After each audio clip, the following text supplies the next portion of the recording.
हाय हाय। ए, तू का समझते हो अपने आप के? हैं? तू का समझते हो अपने आप के? हैं? चला रे, हट जा। पृथ्वी आगे मत बढ़िया, नहीं तो हम तोहर शिकायत प्रिंसिपल से कर देब। प्रिंसिपल के मुंह दिखावे लायक रहबू तबे न शिकायत करबू। हम शोर मचा देब। इतना आवाज में तोहार आवाज के सुनी? तू ऐसे ना मनवा।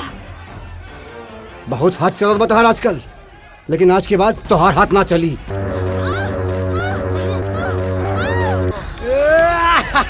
इधर देवा।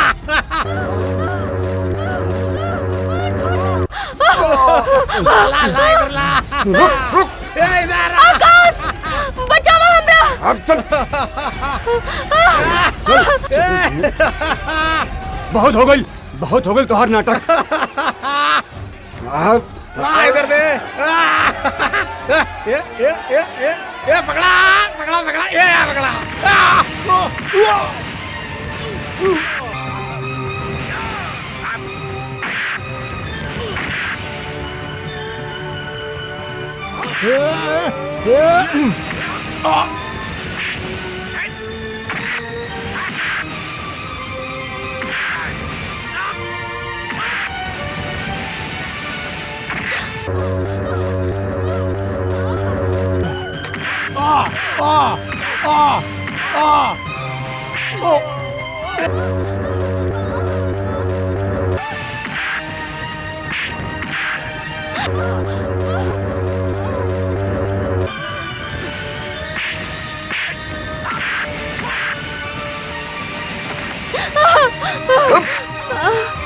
चिल्लाओ चिल्लाओ चिल्लाओ।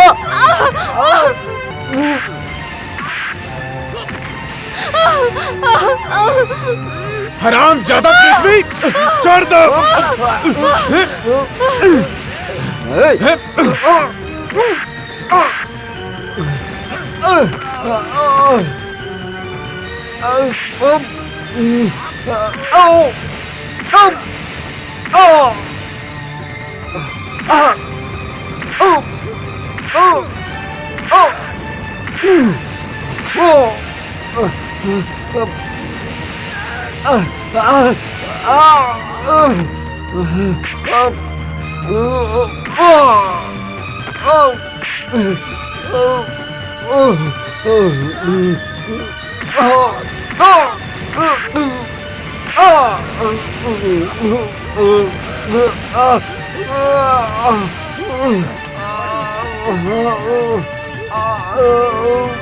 Stop this nonsense. What is this? का हो रहल भाई? सर, इन ईशा की इज्जत लूटे की कोशिश कैला। सर, हम तो जस्ट मजाक करत रहनी। ये मजाक बा यही फिर ही मजाक बा। सर ये झूठ बोला ताड़ा। सर, ई दोनों के मिली भगत बा सर। ई हमके बदनाम करे कोशिश करत बाड़े। पृथ्वी, हम तो के आज से ना पिछले 2 साल से जाना तानी। यही से हमके पता बा तू कितना पानी में बड़ा। यही से हम तो के आज ये कॉलेज से रेस्ट्रिकेट करतानी। रेस्ट्रिकेट? रघुआ, हमरा के रेस्ट्रिकेट ना कर सके। काहे कि तू मंत्री के बेटा हो। मंत्री के बेटा हुआ यही से कॉलेज के लेकिन के इज्जत लूटत फिर बा। कॉलेज के लेकिन के तंग करबे और ये कॉलेज के गुंडन के अड्डा बना के रखबे। पृथ्वी, ये कॉलेज है विद्या का मंदिर, ज्ञान का मंदिर। ऊ ज्ञान जे नारी के इज्जत कल सिखावेला, नारी के माई बहिन आ बेटी के दर्जा देवेला। अगर तू ए मंदिर से ऊ ज्ञान प्राप्त नहीं कर सकत तो तके कोनो हक नहीं बनत यहाँ पढ़े लिखे के। गुंडागर्दी तक अनपढ़ भी कर सकेला। समाज या सरकार बेवकूफ नहीं खे जे पढ़ाई लिखाई पर इतना पैसा खर्च करता। वो अपन बीच एक अच्छा शहरी के चाहता है। पढ़ा लिखा इंसान चाहेला, न कि पढ़ा लिखा गुंडा के। Now get out from here, get out.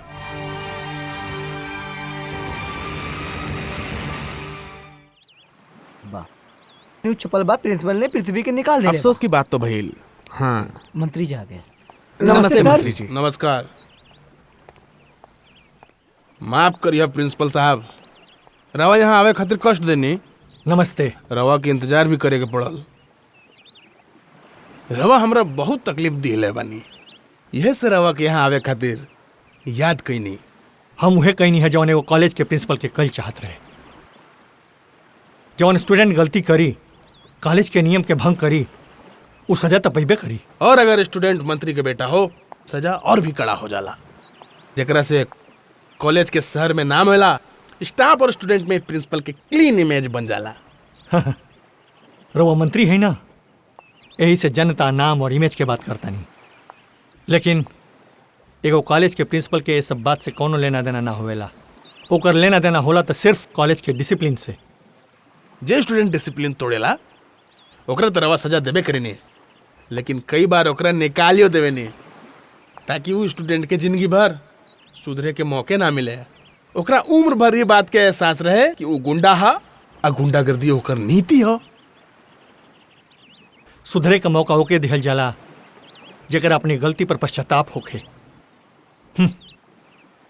लेकिन शायद पृथ्वी के दे बात के एहसास भी निके कि वो कुछ गलती कैले बा। ओके एहसास होए भी काहे प्रिंसिपल साहब? वो कोई गलती नहीं कइले, वो तो शरारत कइले बा। शरारत? एगो लड़की के इज्जत पर हाथ डालल शरारत, कॉलेज के लड़कन से मारपीट कइल शरारत। वाह मंत्री जी वाह, कब तक अपने आंख पे बाप के प्यार के पट्टी बनले रह रहुआ। देखो प्रिंसिपल साहब, रवा हमार पृथ्वी पर खामखा इल्जाम लगावत नहीं। जी ना, ये इल्जाम ना बल्कि हकीकत है। रहुआ अपने आंख से बाप के प्यार के पट्टी उतारी तो सही, रहुआ के सब साफ साफ नजर आई। राउर मतलब बाकी वो हमरा से झूठ बोलस ना, पृथ्वी ऐसा ना कर सकेला। प्रिंसिपल साहब अगर वाकई वो हमरा से झूठ बोलले बा तो भी रवा ओकरा एक मौका और दी। अगर ओकर पढ़ाई अधूरी रह गइल तो वो कहीं के ना रही। हम रवा से शिक्षा मंत्री की हैसियत से ना बल्कि एक बाप की हैसियत से प्रार्थना करत नहीं। रहुआ हाथ जोड़ के हमके शर्मिंदा न करी। ठीक बा, हम ओकरा के एक मौका और देता नहीं, मगर हमारे एक बात ध्यान में रखब, अगर पृथ्वी अपना आप के ना सुधारी तो ओकर खामियाजा ओकरा के बहुत भारी कीमत दे के चुकाव पड़ी, और शायद रउआ जैसे शरीफ आदमी के भी। चला तानी।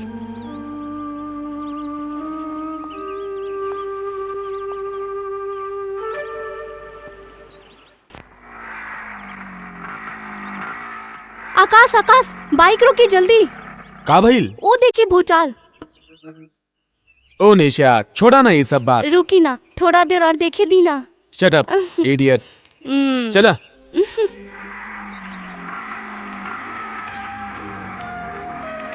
आकाश, बाइक रोकी बाइक रोकी। का भइल? जब देखा बाइक रोका, परेशान कई के रख ले बारू। निशा,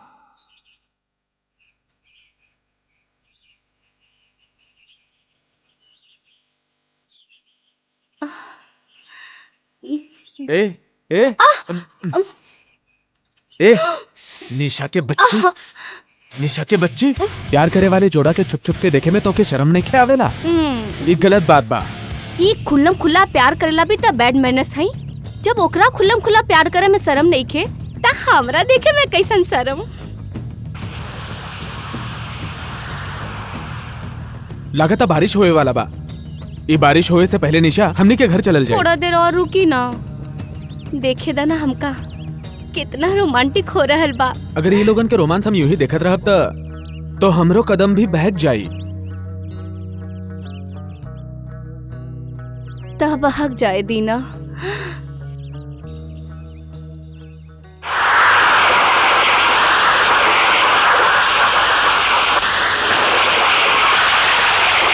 अरे भाई, बारिश में फंस गई हुई कहीं।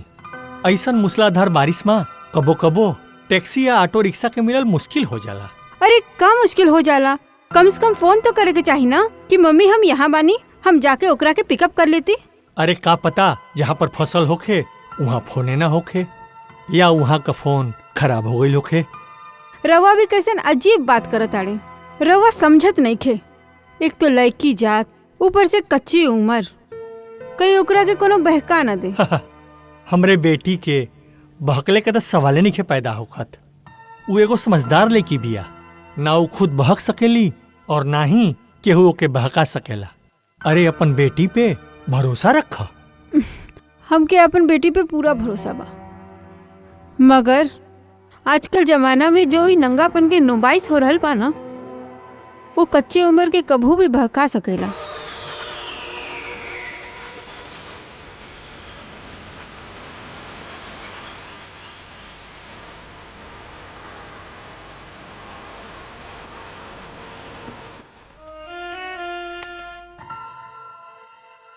निशा के सारी सहेलिन के फोन करके पूछ लेहल बानी, कोनो के कुछ पता नहीं खे।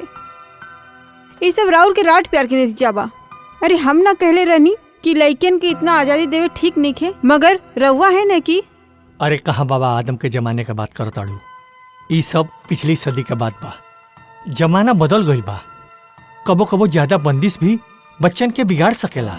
पर इतना आजादी भी ठीक नहीं खे ना कि रात के 10-11 बजे तक हमके अपन बेटी के आता पता नहीं खे मालूम। निशा दीदी, अब रउआ पूछी अपन लाडली से, इतना देर कहाँ लगा देली ई। ओ पापा प्लीज मम्मी से कही ना हमरा पे नाराज ना होवे। बाहर इतना बारिश बा कि दूर दूर तक ऑटो और टैक्सी के नामो निशान नहीं खे बा। अरे टैक्सी ऑटो ना मिलल रहल त हमके इन्फॉर्म करे के चाही नू, हम आई के तोरा के पिकअप कर लेती। इस तरह सुनसान सड़क पे रात में अकेला घूमल, जमाना इतना खराब बा। भगवान ना करे अगर तारा के कुछ हो जाता तो। ओ मम्मी फिर वही बात। बेटा तार माई ठीके तो कहतड़ी, राह चलत अकेली लेकिन के साथ ऐसन ऐसन वारदात अखबार में पढ़े के मिलेला कि दिल दहल जाला। बेटा हम नहीं चाहत कि समाज में जौन जहरीली हवा फैलल बा ओकर एक भी झोंका हमनी के घर के आंगन में खिलल हुए कोनो फूल के पास से भी गुजरे। सॉरी पापा, सॉरी मम्मी, ऐसन गलती फिर दोबारा ना होई।